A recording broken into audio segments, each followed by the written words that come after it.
wanted for nothing, and they've been marvellous. You know, we got no complaint. And I hope nobody comes to me and moans at me about it, because I should put them right about the NHS, don't worry, we know in certain terms. It's wonderful.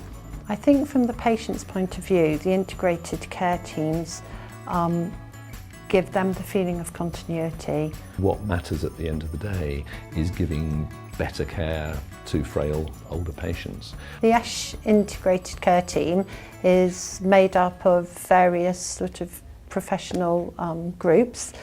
We have a community nursing team which is made up of 2 nursing sisters, we've got 3 staff nurses and 2 healthcare assistants, and myself, the community matron.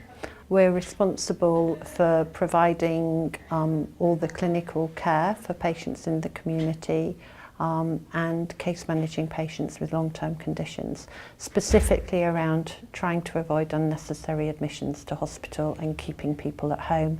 I think we've moved quite a long way in the last year or so to realising the ambition of integrated care.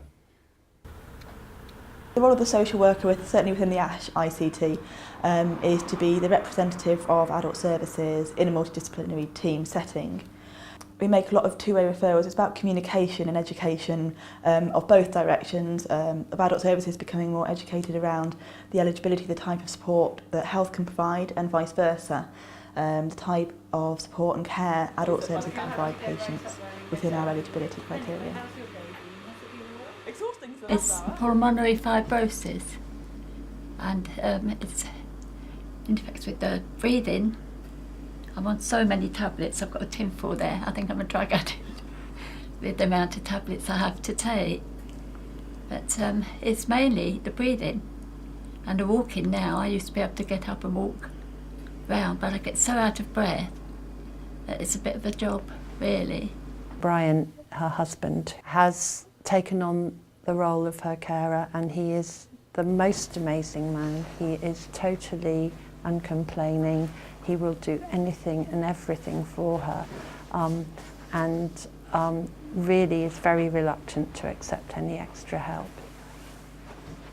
I do just about everything, right? Although we get the carer comes in the morning and washes and dresses Beryl, and she always offers to do other things, but I manage.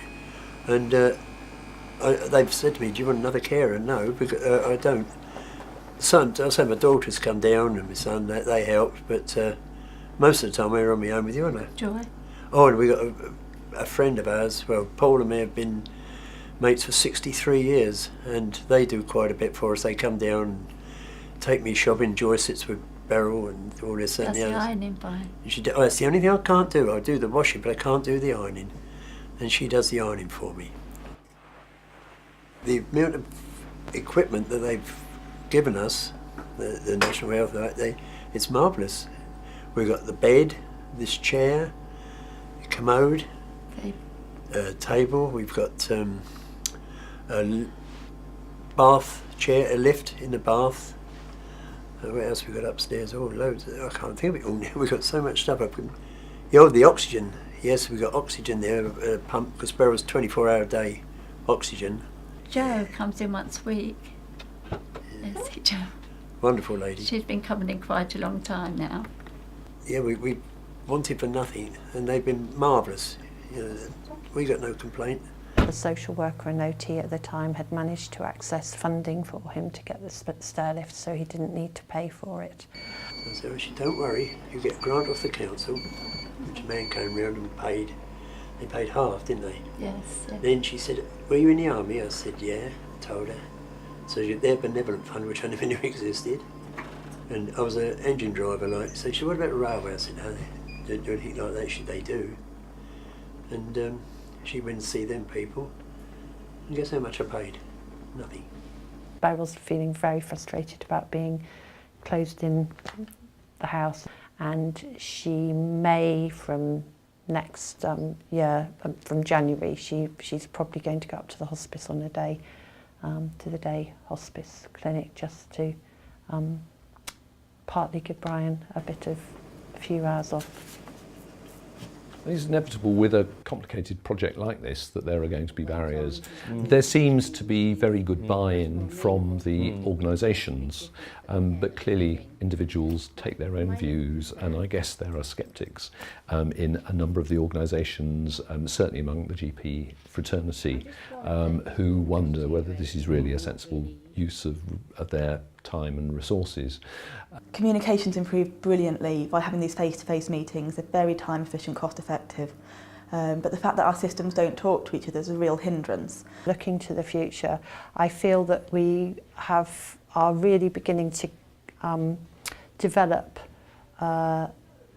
the care and the packages of care and the health care and social care around those people on the 1%, what we call the 1% list. Our next challenge is sort of developing the whole model further now. I think we are finding the workshops that we hold, which Southern Health have been organising with us, have been very helpful. And I don't say that what we're trying to do at the moment is necessarily the best way. I mean, it's work in progress.